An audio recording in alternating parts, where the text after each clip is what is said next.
జగన్మోహన్ రెడ్డి గారిని కడప జిల్లా వైఎస్ఆర్సీపీ నాయకులు సూటిగా ఒకటే ప్రశ్న అడుగుతా ఉన్నా.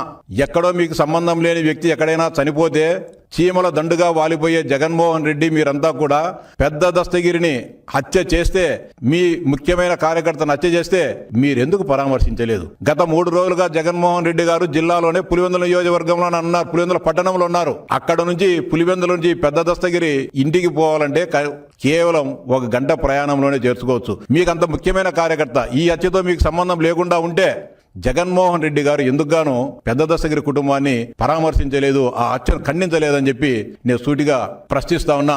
ఎవరో వెంకట్రామరెడ్డి అనే ఒక చట్ట వ్యతిరేకమైన పనులు చేసిన ఒక ఉద్యోగిని డిస్మిస్ చేస్తే ఎంతో సానుభూతి ప్రదర్శించి తన ఆగ్రహాన్ని ప్రదర్శించిన జగన్మోహన్ రెడ్డి గారు పెద్ద దస్తగిరి హత్య గురించి, హత్యపైన ఎందుకుగాను స్పందించలేదు. దోషులను కఠినంగా శిక్షించాలని చెప్పి ఎందుకుగాను జగన్మోహన్ రెడ్డి గారు కానీ, లేకుంటే ఆయన సోదరుడు కడప ఎంపీ అవినాష్ రెడ్డి గారు కానీ మాట్లాడడం లేదో చెప్పాలని చెప్పి సూటిగా ప్రశ్నిస్తా ఉన్నా.